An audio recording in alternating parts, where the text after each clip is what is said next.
Good morning, everyone. Thank you for being here with us today. We really appreciate your time.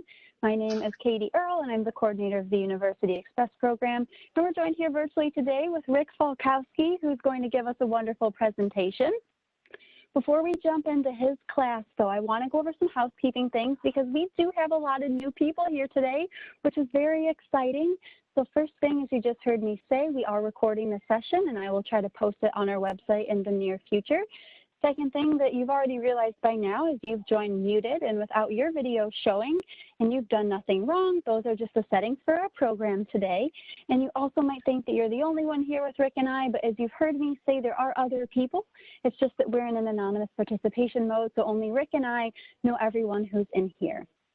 So if you have any questions or comments for Rick throughout his presentation, please type those in your Q&A panel as soon as you think of them.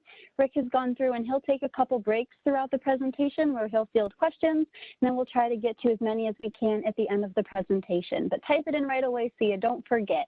So how do you access that if you've never been in here before? Well, if you're on a computer or laptop, chances are that Q&A panel popped up on the right-hand side of your screen. You may just have to click on it and then hit that little arrow or caret to expand it. You'll see your text box. You can send your questions right to me, but don't forget to click send or else they'll just be hanging out in there. If you're not seeing that, if you look in the lower right-hand side of your WebEx screen, you might see a square with a question mark and Q&A. Click on that, and then if you're on a tablet or smartphone, poke or touch your screen. That will bring up your control panel. You'll see a circle with 3 dots, and there's your Q&A. So we hope you have some fun, and we hope you participate with us. I'd like to thank the sponsors of our program, which is my Department of Senior Services, Blue Cross Blue Shield of Western New York, Excelsior Orthopedics, and Wegmans, because they help make this program possible. And we in Senior Services are here for you if you have any questions about program services or benefits. If you need any help, please just give us a call. We'll be happy to help you as best as we can. We're 858-8526. All right, now I will introduce Rick Falkowski to you. Rick Falkowski is the founder of the Buffalo Music Hall of Fame and author of books about Buffalo history and Buffalo music. He has a lot of information listed here about himself. Rick, I'm going to turn it over to you. Thank you for being here. Hey, thanks a lot. Glad to be here today. This is going to be a little bit strange. It's been so long since I've done something like this.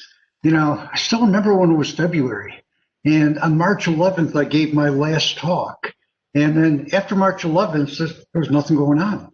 So now we're in this COVID world, so things are a little bit different. So today's talk is virtual. I'm here, and I'm going to apologize before I start. Since it's been so long since I've done this, if I make a mistake, please cut a little slack for me. Give me a break. Okay. Now, when I give my talks, I always say that I have 3 goals when I give talks. Number 1, I want to tell you about things that you did not know. Number 2, I'm going to talk about things that you may have forgotten. And my overall goal from whenever I give a talk is you're going to leave this talk being proud that you're from Buffalo and from Western New York. Okay, we're going to go all the way back to the beginning because today's talk is going to be about the early history of Buffalo music and entertainment. So this is going to be from the beginning of the city of Buffalo through the advent of rock and roll. We're not going to go into rock and roll. That's a separate talk.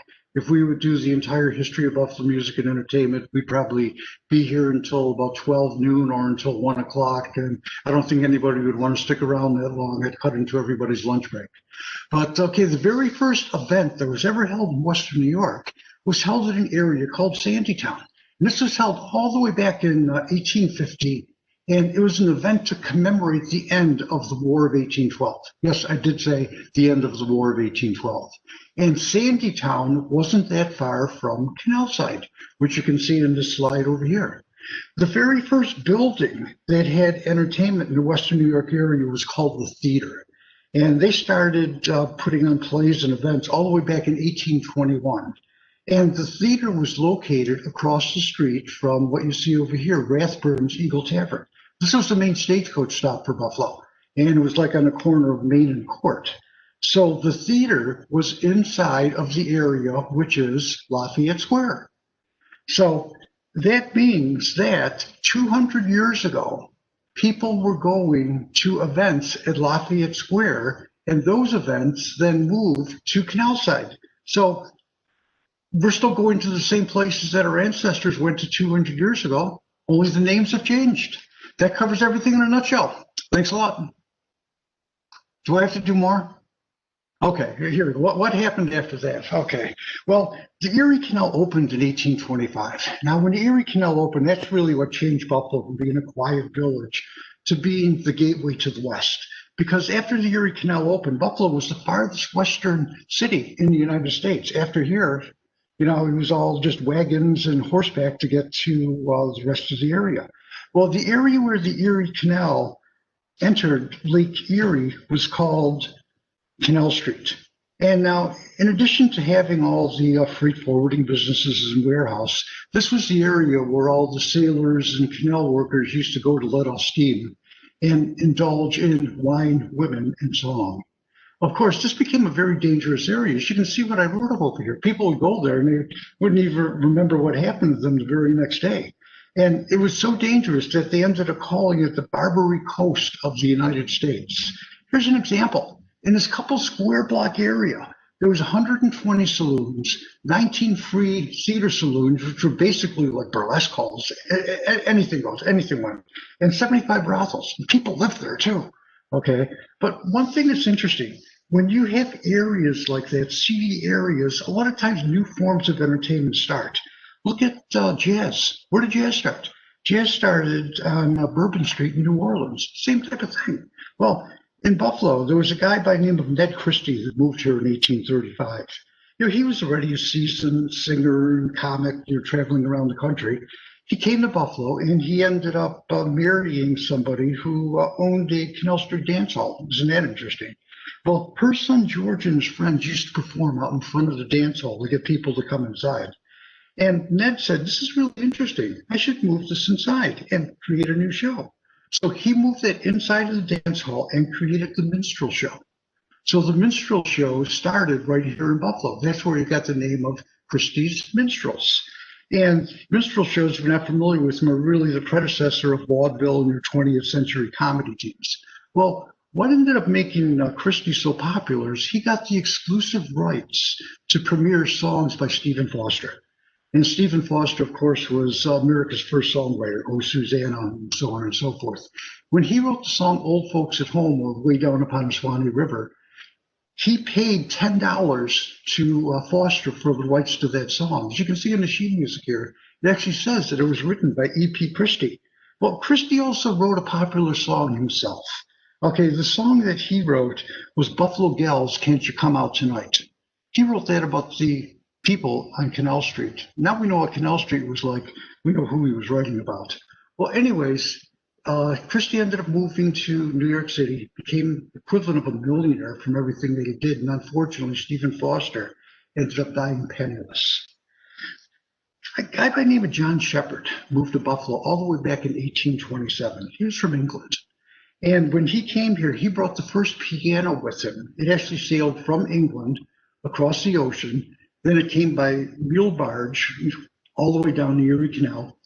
Big burly guys from the canal carried it over to where he opened his first music store in Buffalo. And that music store happened to be in what was the county court building. The county court building is where the downtown library is today, or in the Lafayette area, in the area where we had the Thursday at the Square concerts before they ended up moving to Canal Side. Well, Shepherd's Music Store changed names, and they moved a couple times. And believe it or not, they're still in business today as Denton, Couture, and Daniel. And they're out in the Amherst area, going back to all the way to 1827. And of course, they still specialize in selling pianos. Well, Buffalo, as we said, became more of a city after the Erie Canal opened. And, having events in the city was very important. In 1835, the Eagle Street Theater, also known as St. James Hall, and the Buffalo Theater both opened. And both of these were on Washington Street. Here's the locations and a picture of the theaters. What's interesting, for these shows, all the way back in 1835, tickets to an individual performance were 25 to 75 cents. You could also buy a season box for all of the shows, which cost between $100 and $150. Well, $1 today is worth 25 times more than $1 was back then. So truthfully, the prices really are just about the same back then as they are today. In 1852, Buffalo opened a majestic, fantastic theater called the Metropolitan. Okay, this was located on Main Street in between Swan and Seneca, and it was an elaborate theater. It had, velvet curtains and amazing seats and everything like that, and it held 2,500 people. Well, if you notice, the name was changed in 1868 to the Academy of Music. The reason for that is, if you'll recall, at the end of the Civil War, President Lincoln was assassinated at Forbes Theater. The word theater got a negative connotation, so a lot of the theaters changed their names to something other than theater, so this became the Academy of Music. This was a main place for entertainment in Buffalo, and top performers used to perform there all the time. In fact, John Wilkes Booth even performed there before he assassinated Lincoln. And it closed in 1956 when they had the urban renewal in Lower Main Street. And at that time, it was the second oldest theater in the United States. It was open for over 100 years. Now, in the summertime, Buffalo comes alive, okay? It's always been a tradition to have outdoor music in the summertime in Buffalo. In fact, when Olmsted designed the urban park system for Buffalo, places with having entertainment and music were very important for everything that Olmsted created. As you can see here was a gazebo overlooking Mirror Lake at the park. The park was the original name of Delaware Park. And also at Front Park, there were special areas for music. And the parade was actually a place for military displays and military marching bands. That's now later became Humboldt Parkway, and it's now Martin Luther King Park. Now, where did all these people perform? They performed in gazebos. There were gazebos all around the city. They were in the village squares and town squares and village greens, and brass bands used to perform there. And these perform at twilight or on Sunday afternoons. Well, a big event that happened in the Buffalo area at the turn of the century in 1901 was the Pan American Exhibition. We're not going to talk about it as being a World's Fair. We're going to talk about the music aspects of the Pan Am. Now, the Pan Am was the second World's Fair after the Chicago Fair, where electricity was important. This is where Tesla, the new park just opened in downtown Buffalo with Tesla's statue, got electricity coming from Niagara Falls to the city of Buffalo. But what would happen every night at twilight? All the bands that were performing at the Pan American Exhibition would play the hymn, Nearer Thy God to Thee, and rheostats would light up all the lights inside of the Pan American Exhibition, so that by the time it got dark, all these lights were shining. So they got all these people playing music and all these lights going on, which people really hadn't seen before. Must have been a very amazing sight. And of course, with this being a World's Fair, all the top entertainment was there. Okay, they had two orchestras. John Philip Sousa was playing at the Pan American Exhibition on a regular basis, and the Victor Herbert Orchestra, he had like all the classical musicians from the New York Philharmonic and the Boston Philharmonic performing. There was also 20 bands performing. Those bands are mainly brass bands, and there were 71 different organists that performed inside the Temple of Music. That's the Temple of Music there on the left. And these bands that performed at gazebos, there was like 5 different gazebos around the Pan Am. You can see what one of them looked like there on the right-hand side. Well, 3 Buffalo bands were main performers there. One of them was Buffalo's Shinta Band, led by somebody by the name of Serafino Shinta. Sound familiar? I checked with Frankie Shinta, and he says, yeah, he's some relation. He says, Rick, this is Buffalo. All of us Italian guys are related somehow. Well, anyways, here they are. They got the Italian American Club. This is them performing on President McKinley's home front porch in Canton, Ohio, before they ended up coming to Buffalo for the Pan American Exhibition. The other big band that played there was the 74th Regiment Band. This was Buffalo's #1 band. You could say this was the Nerds Going Wild or the hit and run of the turn of the century. They actually was the band that accompanied Lincoln's body from the procession when he laid in state at St. James Hall to the train to where he was buried back in his home. And they even played at Crystal Beach later. We're going to talk about Crystal Beach in a bit.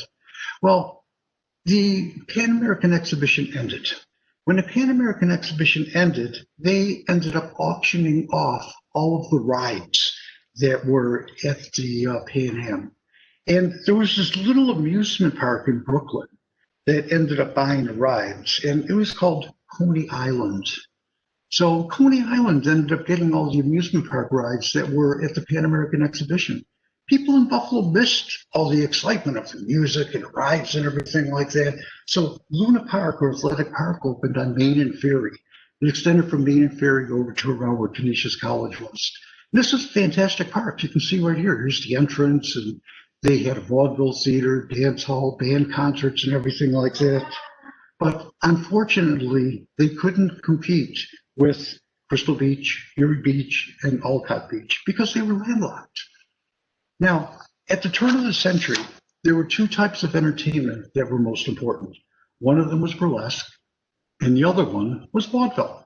Now, vaudeville was more of a cleaned up version of burlesque, you could say. And burlesque, the main place for burlesque was, of course, the Palace Theater in Shelton Square. Now, when these guys out there, I don't know if you want to admit it or not, depending upon who you're with, you snuck out of high school and went to the Palace for some of the burlesque shows that were happening there. And burlesque then changed to other theaters around town, and it became more something inside of nightclubs, like the Stage Door, Frank's Casanova, and Federal Gardens. But vaudeville was more for families. The roots of vaudeville was the medicine show, the minstrel show, which of course started here in Buffalo, the Wild West show, and the circus. It was at first called variety entertainment. And they featured musicians, dancers, comedians, trained animals, acrobats, a plethora of all types of entertainment together. And that's what became known as vaudeville. It was a series of unrelated acts. Now, the Grand Theaters picture on the left-hand side, this is in Buffalo. This is an iconic photo of what your vaudeville theaters look like. 5 cents to get in. Fantastic. And this is a theater that was right here in Buffalo. And of course, you can see here an ad for one of Michael Shea's vaudeville theaters. Now, the person that's really considered the father of vaudeville is a guy by the name of Tony Pastor. Tony Pastor, all the way back to the Civil War days, was hired to run a variety theater in New York City. Well, in New York, it gets hot in the summertime. So he would take his show on the road, and every summer he would come to Buffalo and put on his shows. Now, why is he called the father of vaudeville? Because he got rid of all the R-rated entertainment in vaudeville, made everything PG. He ended up starting the matinee because he knew that if he could get females to come to vaudeville, he would double his audience. And that's what he was successful in doing, and he always brought his shows here to Buffalo. When he came to Buffalo, where he would appear would be the Star Theater. Here's a picture of the Star Theater, which was on Genesee and Pearl Streets. Where's this today? This would be like the back entrance to the Buffalo Convention Center. If you go in the parking area and back, and of course, everybody who was important in Buffalo, had something to do with the Star Theater. Now, here's something that falls into the category of I'm glad to be from Buffalo. Okay, the Edison Theater, or the Kaleidoscope, was the very first building in the entire United States that was built specifically for showing motion pictures. The first, okay, it was in the basement of the Ellicott Square building. So the very first place built specifically for motion picture shows was not in New York, not in Chicago, not in Philadelphia. It was right here in Buffalo. And it was started by the Mark brothers, Mitchell and Mo Mark, who were both from the Buffalo area. And they did other things in music. They ended up opening the first $1 million theater in New York City. It was called the Strand. And they were also involved with something called automatic vaudeville. There they worked with someone by the name of Adolf Zucker. He's the guy who started Paramount Pictures. And Marcus Lowe. He's the person that started Lowe's Theaters. And the Mark brothers worked with him. But the Mark brothers aren't the names that everybody remembers here in the Buffalo area. The name that everybody associates with entertainment in Buffalo is Michael Shea. Okay, Michael Shea actually started out as a South Buffalo guy. He was a laborer working on the docks, and he opened a saloon. And he ended up opening a place called Shea's Music Hall inside the arcade building. If this building looks familiar, it's because this burned down, later became the Brisbane building. In fact, the church in the background on the far left is where Hotel Lafayette is today. And what a music hall was entertainment that was popular in London and in Europe. And it differed from theaters because at a music hall, you could sit in a chair and drink alcohol and smoke tobacco while you were watching the show. So Michael Shea's the guy that ended up bringing that to Buffalo. Well, he then opened Shea's Garden Theater on Pearl Street, which is on Pearl and Niagara. Now, this was his first vaudeville theater. Now, vaudeville, as we said, was more PG rated. So at Shea's Garden Theater, there was no smoking or drinking allowed inside of the theater. And being an early theater, many of the very early vaudeville people ended up getting their starts there. People like Eddie Cantor, Will Rogers, W.C. Fields, Mae West, and George Cohen, they all started their careers right here in the Buffalo area, many of them at the Garden Theater. After the Garden Theater, Michael Shea opened Shea's Vaudeville on Court Street. What's missing in this picture? Oh, City Hall. Okay, there's no City Hall at the end of the street. Okay, there's the monument at the end, but City Hall wasn't even built yet. Now, this is like, 1904, and look how fantastic the theater was inside. Great balcony and everything like that. And there's a close-up of what Shea's looked like on the outside, right there on Court Street. In 1914, Michael Shea opened his first movie theater. It was called Shea's Hippodrome. And this was on Main Street, if you were coming from HSB, One Seneca Building, whatever the name is today. I love the new orange and black on it. It looks fantastic. But it was on that side of Chippewa, and it seated 2,800 people. And there was over 100 employees working there. And that same year, Michael Shea opened the Hippodrome in Toronto, which was the largest vaudeville theater ever built in Canada. Now, this theater featured silent films. Okay, because talkies weren't invented yet. And to go along with the silent films, they actually had a symphony orchestra called the Hip Symphony Orchestra that performed along with the films. And they had someone playing the Wurlitzer organ. Of course, Wurlitzer is right here from Buffalo, North Tonawanda. Main theater organ was the entire world, really. And as you can see in this ad, they also had entertainment, during the shows at the Hippodrome. Now, Michael Shea was a big believer in regional theaters. Now, what he meant by regional theaters, he felt every neighborhood should have a theater that people can go to. Because going into a movie theater back in them days was like elevating your life. It was something beyond normal life. Now, one of the ones that he opened, of course, was the North Park Theater on Hurdle Street. He also opened Shea's Elmwood, which was on Elmwood Avenue, not far from Utica, and the Bailey, the Kensington, and other theaters in regional areas. But his flagship was, of course, Shea's Buffalo. Okay, Shea's Buffalo cost $2 million to build in 1926. Now, today, $2 million is a lot of money, but in 1926, to give you an idea of how much that was, a brand new house cost $3,000. You could buy a brand new Ford for $1,000. So $2 million, this was elegant. Anybody wanted to perform at Shea's Buffalo when they ended up coming to Buffalo. In fact, on opening day, there was a special show with Cab Calloway performing. We're going to come back to Cab Calloway in a minute.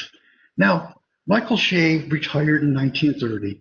He ended up passing away in 1934, but his legacy is still with us today.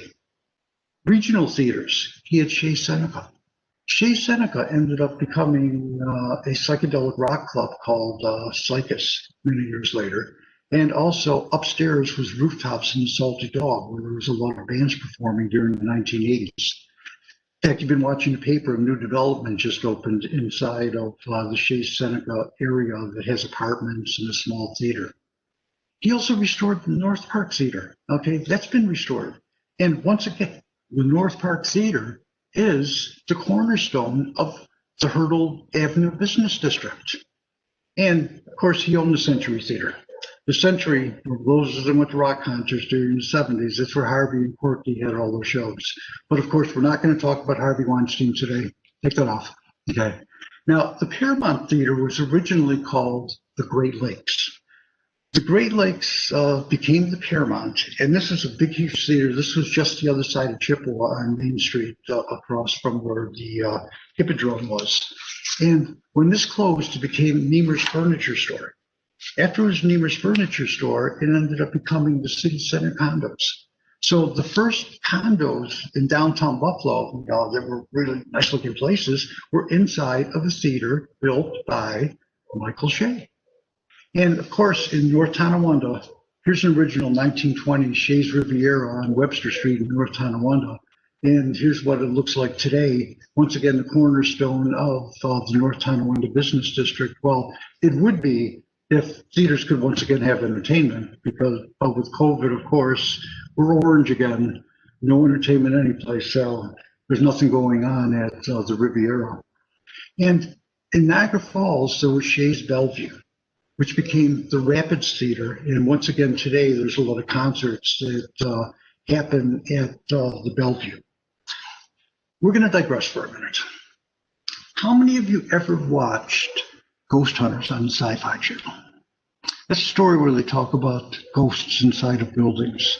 Well, it's rumored that Michael Shea's ghost haunts his old theaters. The Ghost Hunters actually filmed a show at the Rapids Theater or Shea's Bellevue about Michael Shea's ghost.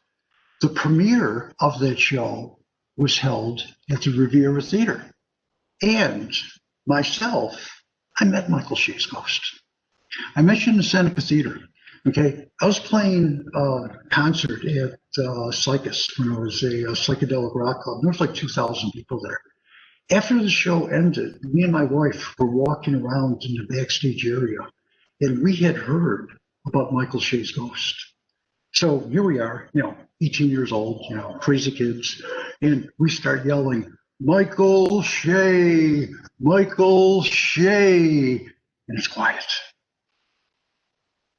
And again, I go, "Michael Shea," and all of a sudden, I could hear the clinking of glasses up in the old projection. And I said, Marcia, did you hear that? And she says, "Yeah." So she yelled, "Michael Shea," and we felt this cold breeze walk right in between us in the backstage area of what was the Seneca Theater. So, yep, I met Michael Shea's ghost. And I don't blame him for haunting the theaters. Look how beautiful theaters were today, and look what they're like today. Everything's changed completely. And of course, we mentioned Shea's Performing Arts Center. Well, Buffalo City Controller George O'Connell ended up putting a group of people together to save Shea's in downtown Buffalo, because it was almost about to be destroyed. And they ended up having a grand reopening of the theater in 1976. And who did they have perform? Cab Calloway, the same person that performed there 50 years earlier for the grand opening of the theater in 1926. When they called Cab Calloway to perform there, he says, "Could I have a friend of mine come and reopen the theater with me?" And they said, "Well, who's that?" And he says, "He'll fit. His name is George Burns." So George was perfect for that, but here's a side story. This isn't Buffalo, but it's a typical George Burns story. When George Burns was like 96 years old, he was asked to finally perform at the Las Vegas casinos. So when they called him, they said, "George, would you like to perform at the casinos?" He says, "Sure, only if you give me a long-term contract." Of course, George ended up living to being well over 100, so that long-term, contract is perfect. Now, in addition to vaudeville and movie, we also had what was called legitimate theater in Buffalo. And one of the places that had that was the Tech Theater. Now, the Tech Theater was in the old Sanger Hall, or First Music Hall, which was built by Jacob Shilikoff. And this was right across from where church is in downtown in Buffalo right now, St. Louis Church. And this was run by the Schuberts. Now, the Schuberts used to premiere their brand new musicals and plays at the Tech Theater, because Buffalo was always known, even all the way back around the turn of the century, for having very tough audiences. And if that play went over in Buffalo, the Schuberts knew it would go over any place, because they say, if you make it in Buffalo, You can make it any place. Another popular legitimate theater was the Erlanger. This was built by Ellsworth Statler right across from the Statler Hotel on Delaware Avenue. And it was run by Erlanger, who ran the theater syndicate back in the early 1920s. And what's there now? Unfortunately, it's gone. Federal courthouse is there. The Lafayette Theater was on the corner of Broadway and Washington. This was the only major downtown theater that wasn't operated by Michael Shea. And this place was big. It sat 3,500 people. And you remember there were stories about Shea's Buffalo having to remodel because we couldn't have the big plays come here from New York City because we didn't have the backstage facilities? Well, the Lafayette Hotel actually had 15 dressing rooms on 3 separate floors. So they had really big shows there. And this is where the jazz singer by Al Jolson, the first talkie, ended up being in Buffalo. Unfortunately, this building was torn down. If you're inside the Buffalo Library right now, you look out the window down Washington Street towards the Electric Tower, and what do you see? You see a parking lot where the Lafayette Theater used to be. Okay, here's a break time right now if anybody has any questions. Thank you. Any questions, sir? We have a couple questions here. The first one I'm seeing is, was it just concerts that were held at the Academy of Music? There were concerts held there, plus plays. And before Shea's Buffalo opened, the Academy of Music was really the place that everybody performed at. In fact, all the major actors and actresses, used to be there. So, of course, yes, there was concerts there, even some Philharmonic performances at the Academy of Music. Wow, thanks, Rick. Next question. Do you know how people got booked to perform at the Pan Am, or did the artists just show up? Pan Am, there was actually a whole huge committee, for everybody that performed there. And, there was entertainment constantly, along with the main entertainment that I had mentioned. Also in like all the different countries had entertainment. They had people from their countries performing there and different parts of the United States. So the people were really hired by the states and countries along with the Pan American Exhibition Committee, for the people to perform there. Another thing that happened during that time is the city of Buffalo had entertainment all over the place. That was a big event. There were, hotels that opened all over the place, and there was entertainment all over, the Western New York area. In fact, Statler opened a temporary hotel right around the corner from where the Pan Am was, on the corner of like Forest and Elmwood Avenue. I'm sure he had some types of entertainment there also. So there's entertainment all over the place. I go into a lot of detail inside of my book about different things that happened, and a bunch of things. Be too much to go into right now, how laws even changed because of the Pan Am being in Buffalo. Well, thank you, Rick. Next question I'm seeing, were organs at the Pan Am electrified? The organ at the Pan Am was the largest organ that was ever built. And that was supposed to go into St. Louis Church after the Pan Am ended. But unfortunately, it was too big. It didn't fit. So the organ ended up going into the Elmwood Theater. And at the Pan Am, they always had free music concerts every Sunday. Those free, classical music organ concerts carried over to the Elmwood Theater after the Pan Am on the organ, that was, originally at the Pan Am and then at the Elmwood Theater. Wow, thanks, Rick. And I'm just seeing one more question for right now, if that's okay. Do you know anything about the history of the Palace Theater in Lockport? Palace Theater in Lockport is also one of the very early theaters that was built. They had vaudeville entertainment there, and it's, of the classical design, you could say, of like what the Riviera and Shea's Buffalo and everything looked like. I actually go into, in the book again, all the theaters that were in Western New York, and I mention like, the Palace and some people that performed there and people that built it and everything like that, because that's even beyond the regional that Michael Shea talked about. that was out in country areas. So there was entertainment for everybody, every place. And there was grand theaters. Like I say, Michael Shea's Ghost go around now because theaters aren't what theaters used to be.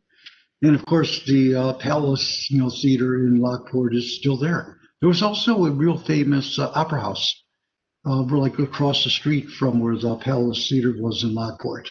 And it was like on the line of the Lockport Opera House, not Lockport. My mind's going right now. Okay, Lancaster Opera House, which is still around. It was along that line. There was opera all over the place. In fact, in North Tonawanda, where Crazy Jake's restaurant was, upstairs from there was actually an opera house also. So along with old theaters, there was old opera houses all around the Western New York area also. Cool. One more question, quick. What is the title of your book? The book on music is The History of Buffalo Music and Entertainment. That was published in 2017. And it was the first book written about music and entertainment going all the way back to the 1800s up to the middle of the 1980s. It's a big book. It's like a 400-page book. And then I've also written a history book, which I'll talk about a little bit later towards the end of the presentation. I'm working on another history book and another book. We'll talk about that towards the end. Okay, so before we start talking about the entertainers that were in Buffalo, we have to talk about the songwriters that were from the Buffalo area. In fact, one of the first songwriters was Chauncey Olcott. He was born in Buffalo in 1858. And if you notice by the titles of his songs, he wrote When Irish Eyes Are Smiling, and he also wrote My Wild Irish Rose. So when you're celebrating St. Patrick's Day and everybody's Irish, you're singing songs written by somebody from Buffalo, New York, Chauncey Olcott. Another early songwriter from the Buffalo area was Ray Henderson. Ray Henderson wrote Bye Bye Blackbird, and he wrote a whole bunch of songs for New York City. There was George White's Scandals and Ziegfeld's Follies. He was one of the main songwriters for that. And he wrote the song Bye for Two, Eyes of Blue. And there was a movie made on his life. It's called The Best Things in Life Are Free. Now, Jack Yellen was also a songwriter from Buffalo. He was a reporter for the Buffalo Courier.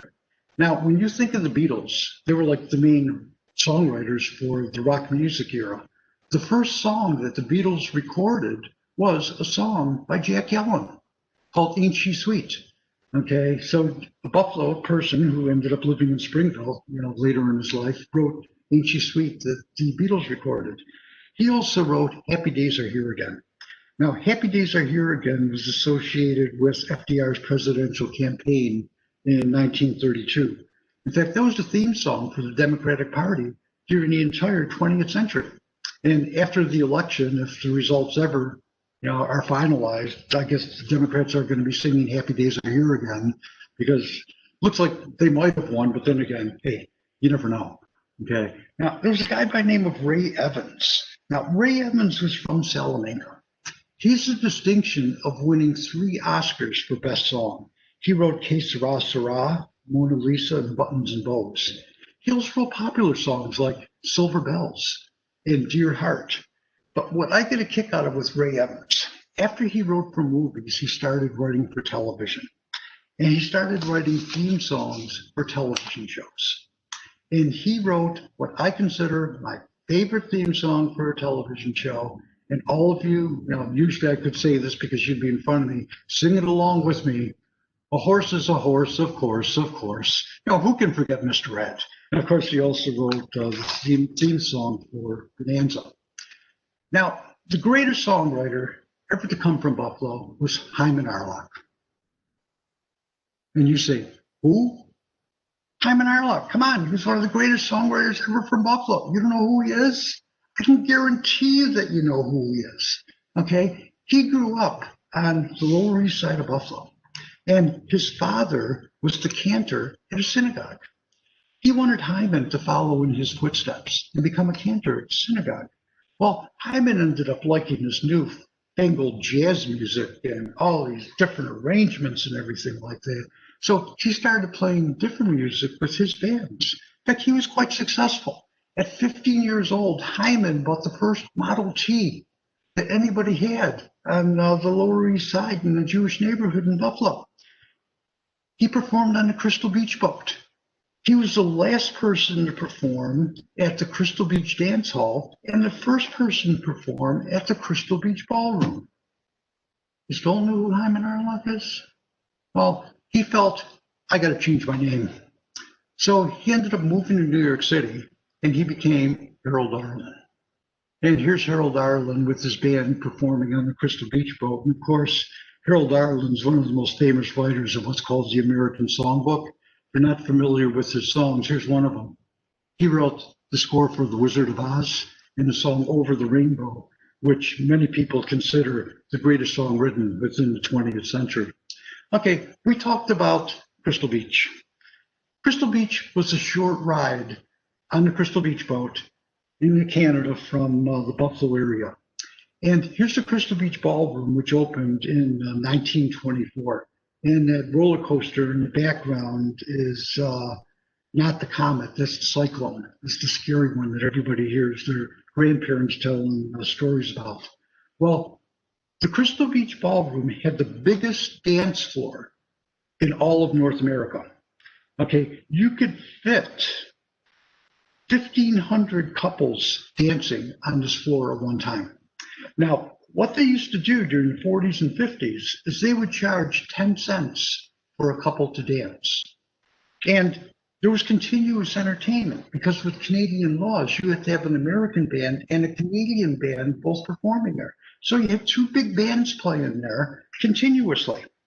The bands were told your songs can only be 3 minutes long. Why could they only be 3 minutes long? Because after a song ended, they had a rope that herded everybody off of the dance floor and let new people back on so another group of people could pay their 10 cents. Okay, so during a regular 4-hour show, the bands would be playing 20 songs an hour. Now we're talking about, like the 1930s, 1940s here. They were taking $12,000 from these people paying 10 cents a dance. That's a lot of money today. And the person that had the band that played at the Crystal Beach Ballroom and also the band that then played on the Crystal Beach boat was a guy by the name of Harold Austin. In fact, Harold Austin actually played on the last cruise that the Crystal Beach boat was on. And when he pulled into the Buffalo Harbor in 1956, he played Taps as the last song. Totally appropriate. And he also ran the Dellwood Ballroom. The Dellwood Ballroom, which I hope a lot of people out here remember, was on the corner of Main and Utica. And you would go upstairs and there would be bands performing there. All your main big bands would always play at the Dellwood Ballroom. You'd have people like Tony Bennett and Gene Krupa and Benny Goodman, all performing at the Dellwood. And here's Harold Austin's band performing there. So it's like he had a monopoly. Okay, he had the bands performing at the Crystal Beach boat, at the Crystal Beach Ballroom, at the Dellwood Ballroom. Harold Austin ran big band music in Buffalo. No, he didn't. It was a place called the Chesame. The Chesame was a nightclub on Delaware Avenue, and it's considered one of the first supper clubs in the United States. And their slogan was "Dance to America's Finest Orchestras." They had like elaborate shows there and everything like that going on. And it was run by the Amagon family, same people that now run Amagon Funeral Homes. And it was so great they had this revolving bar. In fact, now at the Curtis Hotel, the bar is called the Chesame because of the fact of this famous nightclub that was in downtown Buffalo at that time. Another popular place was the Town Casino. Town Casino is where everybody performed at it. The guy would be going from New York City to Chicago. They always stop in Buffalo and perform at the Town Casino.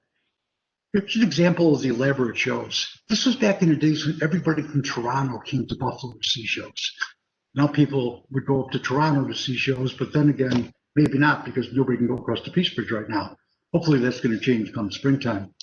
And the people that own the Town Casino also own the Glen Casino in Glen Park. And many people like Sammy Davis Jr. got to start performing at the Glen.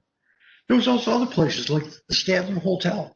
There was actually 3 separate rooms in the Statler that had live entertainment. And of course, there was McVan's. McVan's was the late club in Buffalo.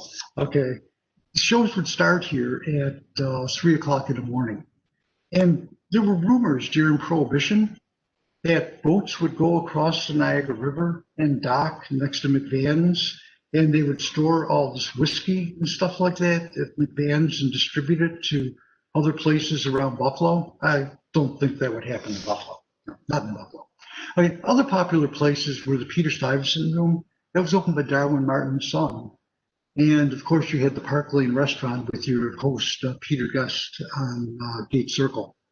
This was also the time of the elaborate private clubs in Buffalo, places like the Buffalo Club, the Saturn Club, and the 20th Century Club, which was one of the first women's clubs in the United States, started right here in Buffalo by Charlotte Mulligan.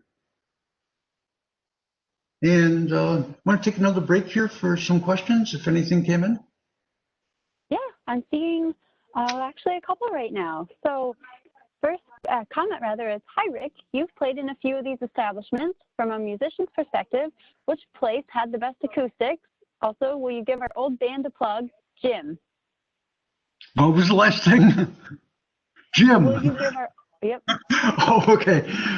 Jim actually played in the first band with me when I was 14 years old. Okay, and Jim ended up leaving music because he felt education was more important. He got his PhD in organic chemistry from Columbia.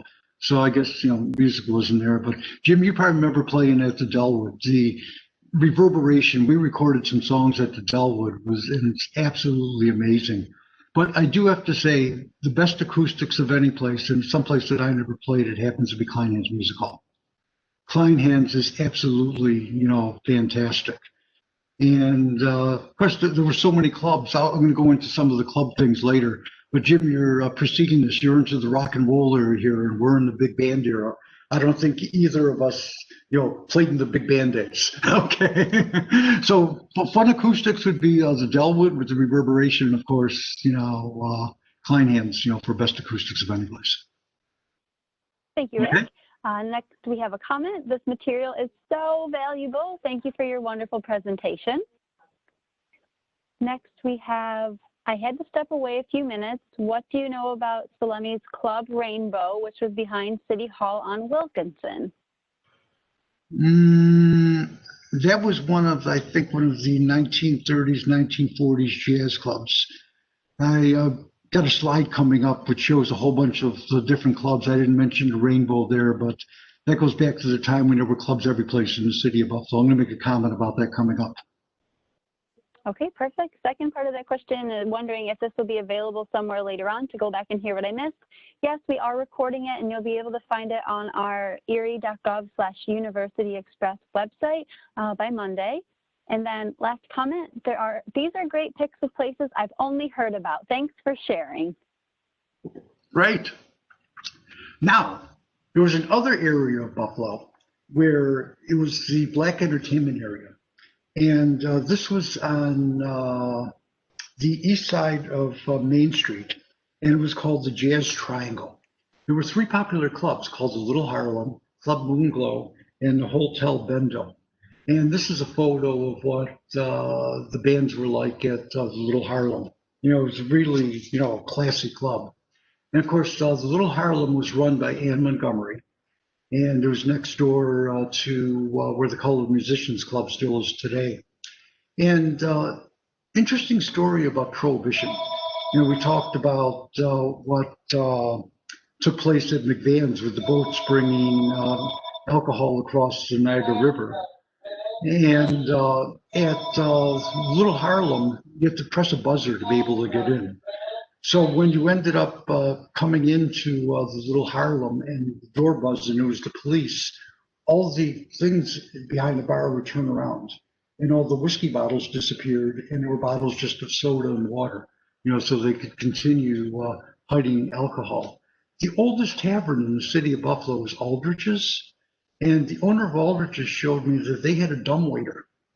That when the police rang the door to be able to come in during Prohibition, the dumbwaiter ended up going back down into the basement and once again all the soda and water was exposed rather than the alcohol, so people could keep drinking. But of course, back to the Little Harlem, Black entertainers of Buffalo and also nationally, this is one of the main places where everybody performed. We also had Club Moonglo, which was around the corner on Michigan. And there were fantastic floor shows that were held there on a regular basis. Now, unfortunately, during the days of the Jazz Triangle, segregation was really bad in Buffalo. So any Black entertainers that performed in Buffalo couldn't stay at the major hotels. So they all stayed at Dan Montgomery's, which is a hotel on Exchange Street. And from what I've heard is Dan Montgomery's had the best steak sandwiches. Yeah, it was absolutely amazing. I wish I would have had the opportunity to have eaten there. And I mentioned the Colored Musicians Club. Now, if you wanted to perform at any of the nightclubs in Buffalo or any of the theaters, you had to be in the musicians union. With segregation, of course, if you were Black, you couldn't join the white musicians union. So the Colored Musicians Club was formed. And this was on the corner of Michigan and Broadway, still there today. And people would perform in Buffalo. And on Sundays, they had to pay their dues for performing in Buffalo. And there'd be big jam sessions held at the club. In fact, this is what it was like. Here's like Dizzy Gillespie's playing piano over here. Behind him is Elvin Shepard, great sax player in Buffalo. Here he's playing trumpet. And he taught like Grover Washington and Bobby Militello how to play sax. On the right is Wilmer Trammell, Judge Wilmer Trammell. And this is what it was like at the Colored Musicians Club. If you haven't been there, make sure you go there because you have the museum on the downstairs area and they still have music upstairs. Here goes with that question about the club that was behind City Hall. During the 30s to the 70s, here's a list of all the jazz clubs that existed in downtown Buffalo. And if you go through the list, these places aren't there anymore. The only ones that are still around are the Colored Musicians Club and the Anchor Bar. Yes, the Anchor Bar, actually, before they had chicken wings, was known as a very popular jazz club. And here's what your back rooms were like at all the clubs around Buffalo. You know, all your neighborhood taverns had little stages in the back where bands performed. And from the 40s to the 60s, you could walk from place to place to place, seeing live entertainment. You know, not like today. You know, not as much live entertainment going on. In fact, right now it's all stopped at the time being. Interesting side note: Frank Sinatra has a history in Buffalo. The last job that he played with Harry James was right here in Buffalo, and then he ended up switching, going over to the Tommy Dorsey band. When he took the job with Dorsey, he got a pay raise. Sinatra went from getting paid $75 to $125 a week. But why? Check this out. Here's Frank Sinatra performing with Dorsey at Shea's Buffalo. Admission, 35 cents. So it only costs 35 cents to be able to get into the show. Can you imagine seeing Sinatra for 35 cents? Absolutely amazing. Okay, now classical music actually had a start in Buffalo. In fact, going all the way back to the Civil War days, you know, classical music was here. And the Buffalo Symphony Orchestra started out as a chromatic club. You know, they were the Buffalo Symphony and they performed at the Elmwood Music Hall. Now, a lot of your ethnic groups came to the Buffalo area and they didn't have enough people to be able to form a symphony. So they formed singing groups. And of course, one singing group was Chopin Singing Society, which had their clubhouse on Kosciuszko Street. But other than being a singing society, this is where Dingus Day in the United States was restarted, right here on Kosciuszko Street on the east side of Buffalo. The Elmwood Music Hall is where classical concerts were held. This is on the corner of Virginia and Elmwood. If you notice, you can see here the wires up on the top. That was from the streetcars. Now, this was built as an armory. So the acoustics, as one person said, what's the best acoustics? Here, the acoustics are absolutely terrible. It was an old armory. They had folding chairs, and with the streetcars turning around outside of it, a lot of times the streetcars were louder than the violins during quiet sections of the symphony orchestra. So Buffalo definitely needed a new symphony orchestra. They had shows at the Broadway Auditorium. This building looks familiar, became the Broadway Barn. This is where the city of Buffalo now stores all their snowplows and everything like that. But they actually had Philharmonic concerts there at one time. And E.B. Green designed a brand new music hall for Buffalo next to the Museum of Science. Beautiful that would have been. Unfortunately, that wasn't built. Well, the Philharmonic became an actual orchestra. They performed their first show at the Elmwood Music Hall, and it was all the way back in 1938. But still, where's that concert hall? Well, the owners of Kleinhans, Edward and Mary Seaton, ended up donating their entire estate to build a concert hall for the city of Buffalo. And of course, that became Kleinhans Music Hall. Best acoustics in the entire United States, for symphony concerts. Now, radio in Buffalo, okay? Radio started at WGR Radio in 1922. What does WGR mean? W. George Rand.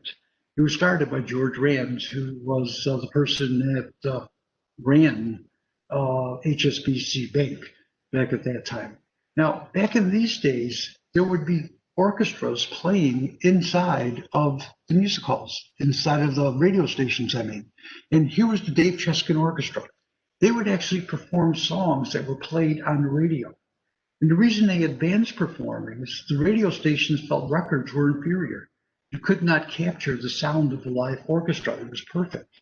So all the major radio stations had live bands performing there. One of the other earlier radio stations in Buffalo was WEBR. Now, rather than music, they were known for having plays. Because you got to remember, before television, the plays were held on the radio. Well, they had a program director by the name of Fran Stryker. Fran Stryker would write plays that were played on WEBR. Now, Fran Stryker's a name you should know. Another reason is you should be proud of being from Buffalo, because the first time that the Lone Ranger was on the radio in Buffalo was right here in Buffalo, New York. Fran Stryker wrote that along with the Green Hornet and Sergeant Preston's Yukon. One of the other earlier radio stations was WBEN. Now, WGR was George Rand, was WBEN, W Buffalo Evening News. This was owned by the Butler family, who had the Buffalo newspaper. And they also started the first television station in Buffalo and the first FM station. Now, when TV started, okay, there wasn't all these network shows. You couldn't pull your ABC, CBS, or NBC programs. You had to have local shows. Easiest shows to produce were local music shows. Okay, we talked about the radio stations having bands. Max Miller was the leader of the band at WGR. He was also the concertmaster for the BPO.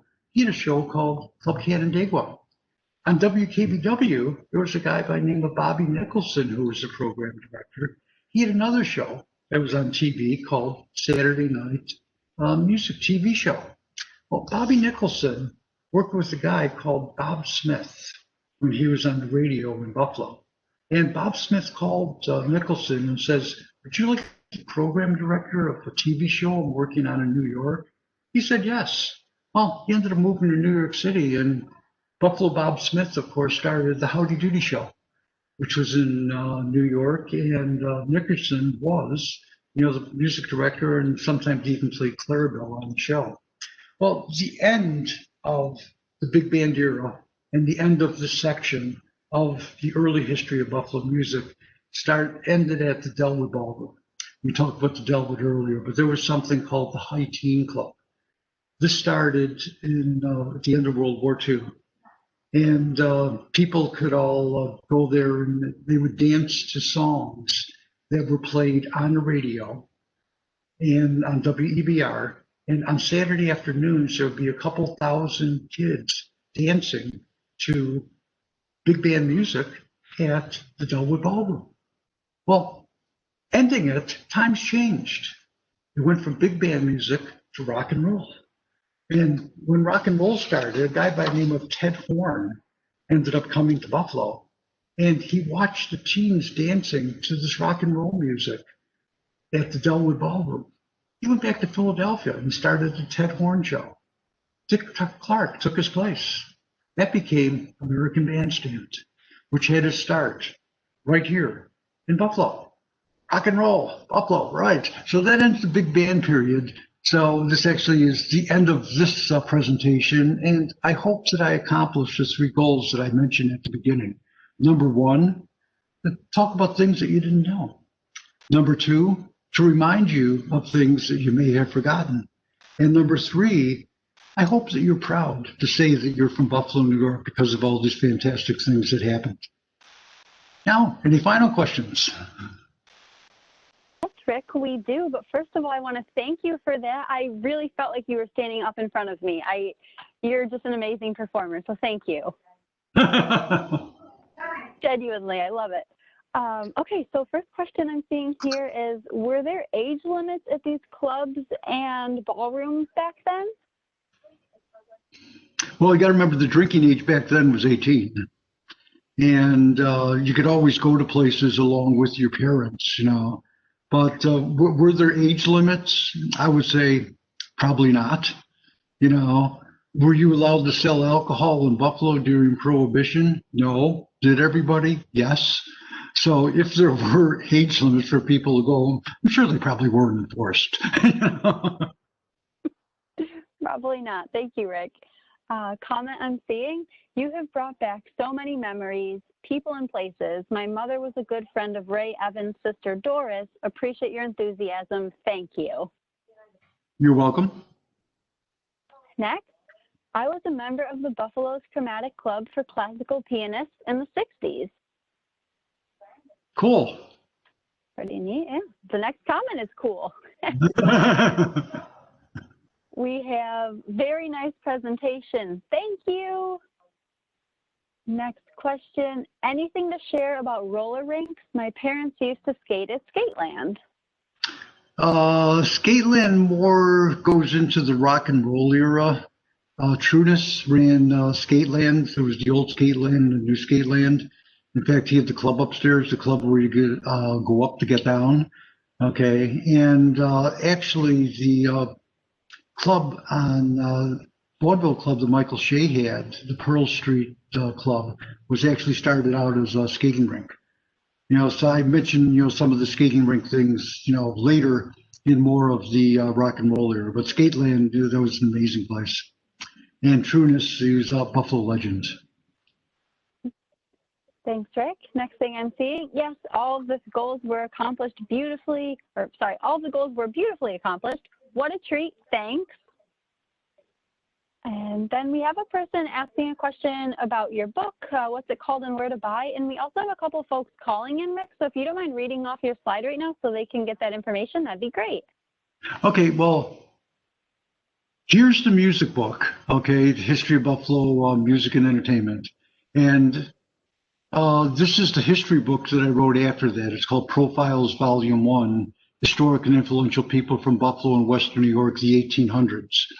Now, this book was going to be covering the entire influential people from Buffalo and Western New York all the way through, but when I started writing it, I found out we have too many historic and influential people here. So this became Volume 1. I'm now writing Volume 2, which is going to be the early 1900s. That's going to be published in 2021. And then there's going to be Volume 3, which will be the late 1900s and the 2000s. And as for where the books are available, I don't have a slide on that here. You could say the books are available at all area bookstores, your gift stores, your historical societies, Buffalo store, okay? Okay, has all the books there inside of all the major malls. And you can also go to my webpage, buffalomusichistory.com, and you could order signed copies of the book there. And of course, the books are available on Amazon. But if you can't go to local stores, please go to the local stores. The stores need your help.